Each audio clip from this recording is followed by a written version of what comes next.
Good morning, children. Now, today we begin with the next topic.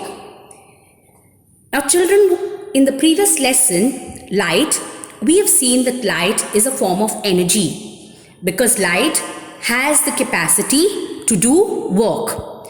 So, if any object has the capacity to do work, we say that that object has energy.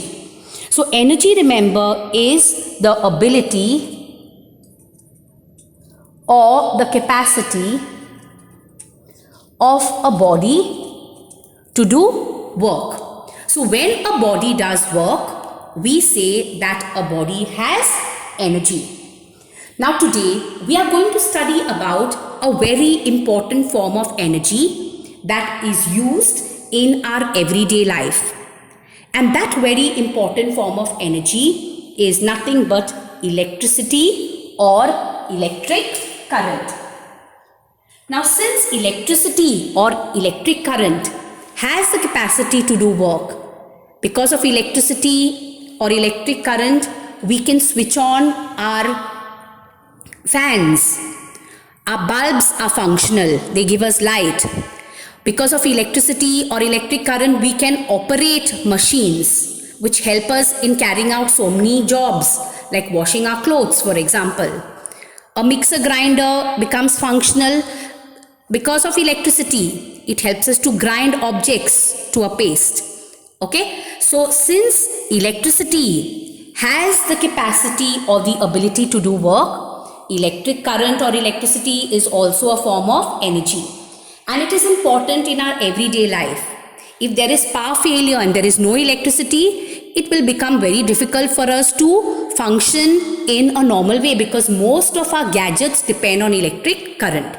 So since electric current is a part of our day-to-day life, we need to learn more about it. So I shall begin with the topic electric current and its effects. Now, before we move on to the lesson, you need to learn certain concepts. Now, the first concept that you're going to study about is what is electric current. Now, remember that electric current is nothing but the flow of electric charges.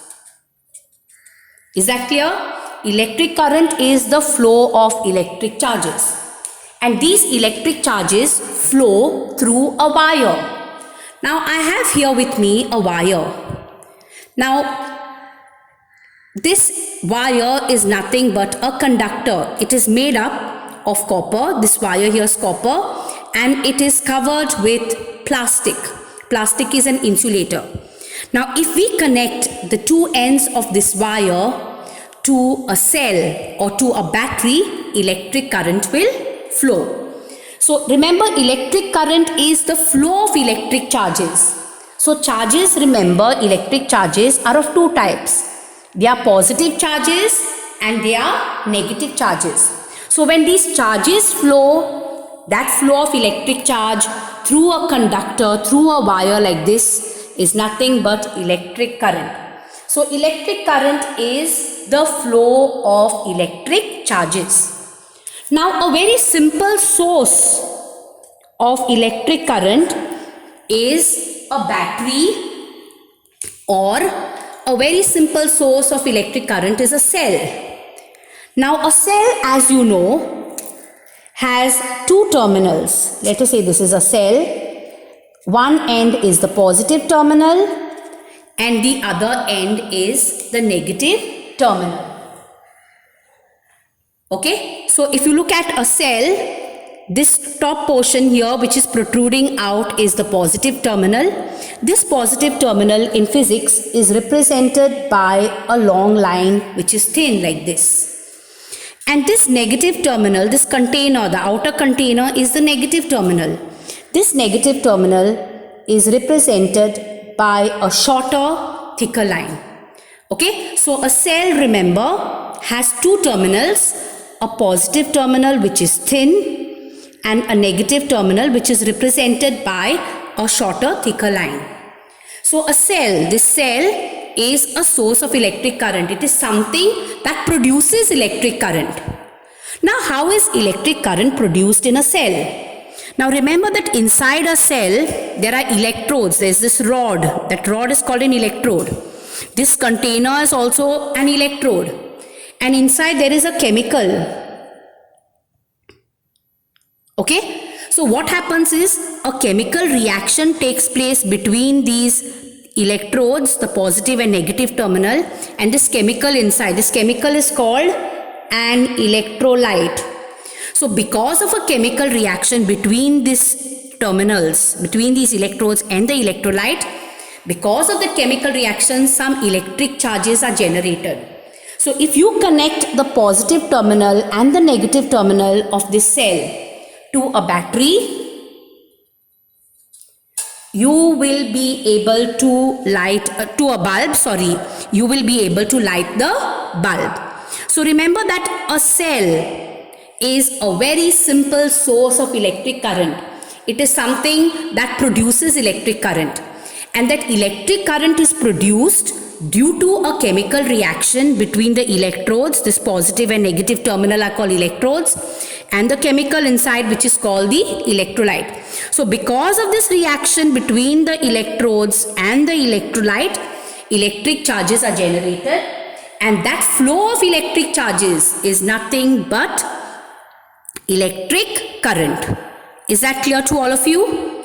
Now, if you look at a cell, I told you a cell has a positive terminal and it has a negative terminal. Now, when we say that this end is positively charged, it does not mean that there are no negative charges. There are also negative charges there. But greater in number are positive charges. Since the number of positive charges is more than the number of negative charges, this end is said to be positively charged. Is that clear? So remember that when a chemical reaction takes place, charges are generated, but greater in number at this end are positive charges than negative charges. While at this end, opposite end here, there are also positive charges in addition to negative, but greater in number are negative charges.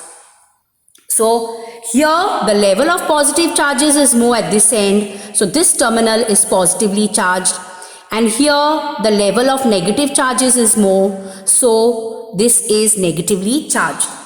Now for water to flow, suppose you have water. Okay, for this water to flow, there should be a difference in the height, in the level. One point should be at a higher level and the other point should be at a lower level. So only when there is a difference in the level, water will flow from the higher level to the lower level. Same way for temperature to flow, one body should be hot. For heat to flow, one body should be hot, the temperature should be higher, and the other body should be cold. So only then heat will flow from a hotter body to a cooler body. Is that clear to all of you? So remember that for water to flow, there should be a difference in the level. One should be at a higher level, one should be at a lower level. So water will flow from a higher level to a lower level. For heat to flow, there should be a difference in the temperature. One should be hotter, one should be cooler. There should be a difference. So same way, for electric charges to flow, there should be a difference in the level of charges. So there should be more charges in one place, less charges in the other place. Is that clear? So only then electric current will flow. So remember that when you look at a cell, the positive terminal, which is represented by a thin, longer line, has positive as well as negative, but greater in number are positive charges. This end, which is negatively charged, has positive as well as negative, but greater in number are negative charges. So the level of charges at this end and the level of charges at this end are different.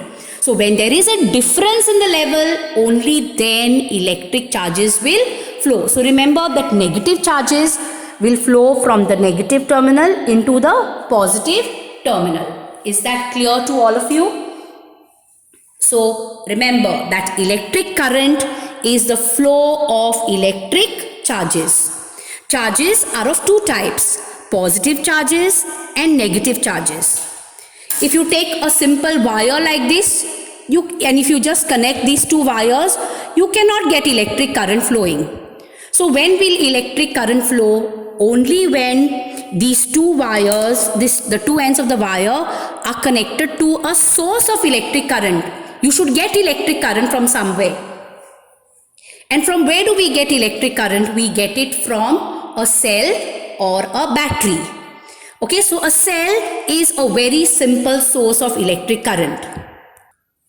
Now I have here a cell. Now a cell, I told you, has two terminals. This part which is protruding is the positive terminal, and this other end here, which is the container, is the negative terminal. So I have told you that when I say this is positive, there are also negative.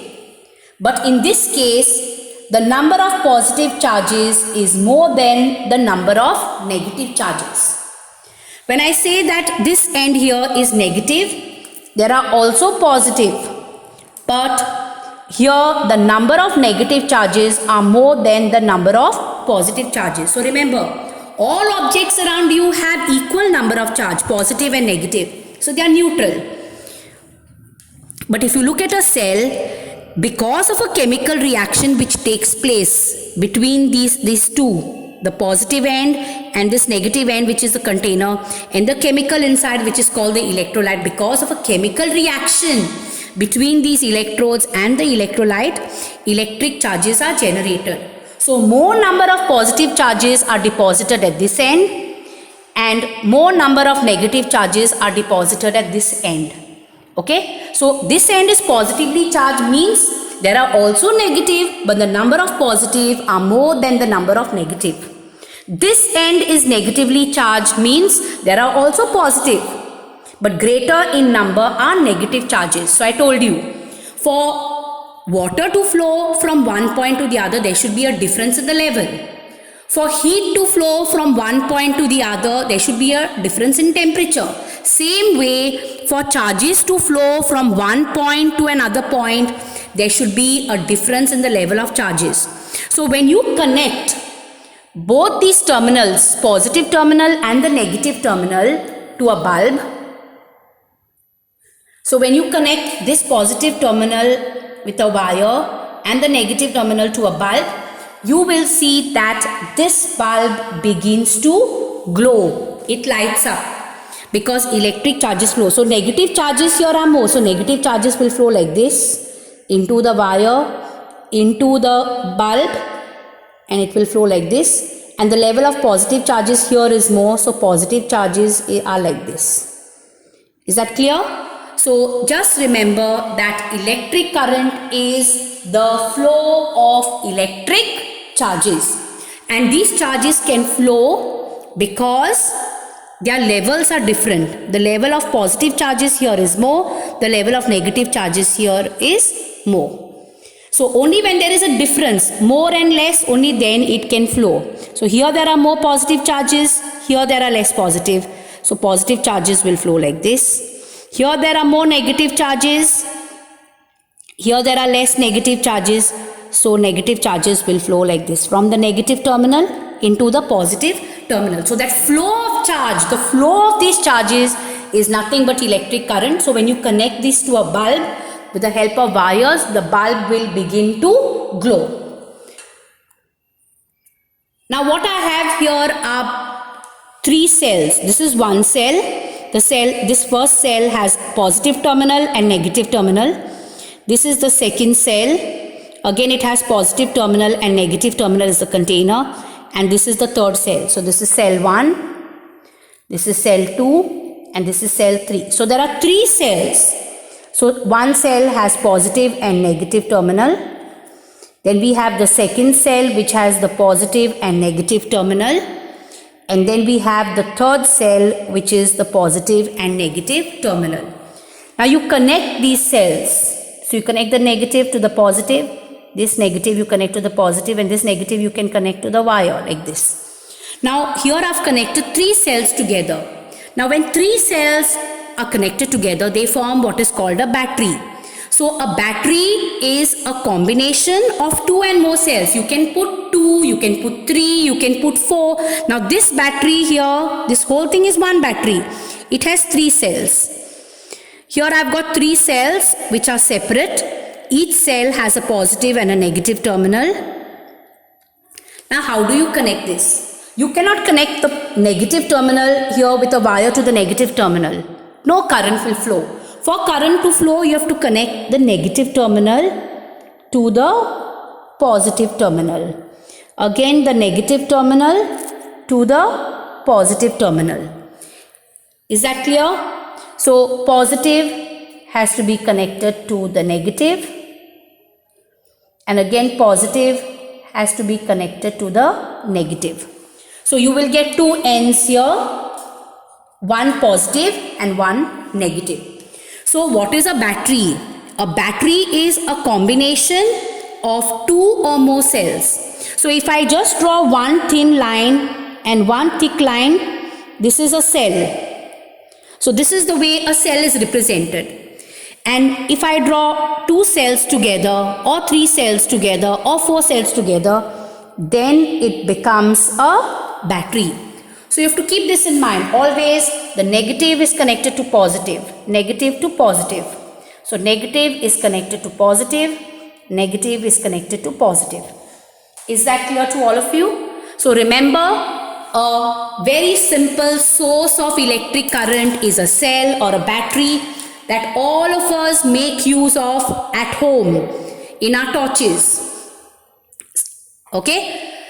So we put many cells together and we use that battery in a torch. So each cylindrical structure is nothing but a cell. So a cell has 2 terminals, positive and negative. So when you connect the positive and the negative terminal, only then current will flow. So remember that this end is positive and the other end is negative. It does not mean that there are no negative charges here. There are also negative, but greater in number at this end are positive. At this end, it is negatively charged. It doesn't mean that there are no positive charges. There are also positive charges, but here greater in number are negative. So only when there is a difference, more and less, only when there is a difference, only then current will flow. Is that clear? Current will not flow otherwise. So here the level of positive charges is different from the level of positive charges here. Here the level of negative charges is different from the level of negative charges here. So when there is a difference in the level, only then electric current will flow. So remember that a cell is a very simple source of electric current. It is something that produces current, and that current is produced because of a chemical reaction between the electrodes and the electrolyte. So with this I stop today.